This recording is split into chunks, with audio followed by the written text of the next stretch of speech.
আজকে আমরা দেখে নেব যে পাইথন কিভাবে পিসিতে ইনস্টল করতে হবে। So first of all just type করো হচ্ছে পাইথন ইনস্টলেশন। তো এইখানে হচ্ছে পাইথন ডাউনলোডের অফিসিয়াল ওয়েবসাইট python.org।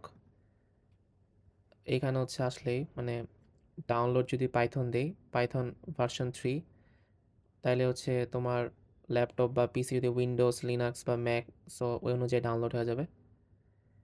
আমি এটা ডাউনলোড করতেছি না কারণ আমার পিসিতে অলরেডি ডাউনলোড করা আছে। সো তুমি জাস্ট এখানে হচ্ছে ক্লিক করলেই পাইথন পিসিতে ডাউনলোড হবে। আর এইবার হচ্ছে চেক করতে হবে যে পাইথন হচ্ছে পিসিতে বা ল্যাপটপে ঠিকভাবে ইনস্টল হয়েছে কিনা। সো এটা চেক করার হয়ে হচ্ছে Python 3 minus minus version. So যদি হচ্ছে এরকম একটা ভার্সন নাম্বার দেয়, যেমন আমার ক্ষেত্রে হচ্ছে 3.1214, তোমার ক্ষেত্রে ভিন্ন হতে পারে কারণ পাইথনের লেটেস্ট ভার্সন হচ্ছে 3.13। আর কেউ যদি হচ্ছে ফিউচারে ভিডিও দেখো তাহলে হচ্ছে আরও আপডেটেড ভার্সন আসতে পারে, সো এটা সমস্যা নাই। বাট মেক শিওর হচ্ছে যাতে পাইথন 3 ইনস্টল থাকে। আর তোমরা যদি হচ্ছে ডিরেক্ট হচ্ছে টার্মিনাল থেকে হচ্ছে পাইথন ইনস্টল করতে চাও, সো ওইটা হচ্ছে তুমি লিনাক্স আর ম্যাকের ক্ষেত্রে করতে পারবা। সো ম্যাকের ক্ষেত্রে হচ্ছে একদম টার্মিনাল থেকে ইনস্টল করার কমান্ড হচ্ছে যে ব্রিউ ইনস্টল পাইথন।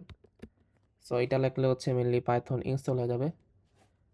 সো আর যাদের হচ্ছে ম্যাকে হচ্ছে ব্রিউ নামানো নাই, সো ওইটা হচ্ছে নামায় নিও কারণ হচ্ছে হোম ব্রিউ দ্বারা হচ্ছে অনেক কিছু ইজিলি ইনস্টল করা যায়।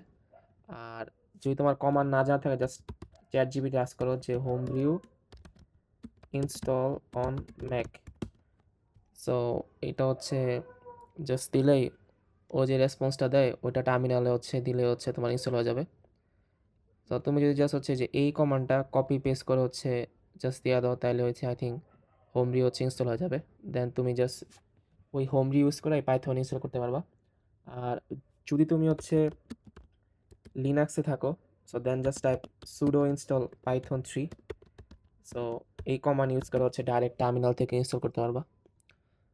তো আজকের জন্য হচ্ছে, আচ্ছা আজকে বিদায় নেওয়ার আগে লাস্ট একটা জিনিস দেখাই দিই, যেটা হচ্ছে তুমি যদি এইখানে পাইথন 3 লেখো, তাইলে হচ্ছে এবার তুমি ডিরেক্ট হচ্ছে টার্মিনালে হচ্ছে পাইথনের কোড লিখতে পারবা। যেমন এইখানে যদি প্রিন্ট আমি হ্যালো ওয়ার্ল্ড দিই অ্যান্ড দেন হচ্ছে এটা যদি হচ্ছে আমি প্রিন্ট করি তাহলে হচ্ছে হ্যালো ওয়ার্ল্ড প্রিন্ট হবে। বা তুমি 2+ যদি হচ্ছে 5 দাও তাহলে 7 প্রিন্ট হবে। আর কন্ট্রোল ডি দিলে হচ্ছে এটা হচ্ছে দেন হচ্ছে আবার বের হয়ে যাবে পাইথন ইয়া থেকে। সো আশা করি তোমরা বুঝতে পারছো। So thanks for watching and I'll see you guys in the next video.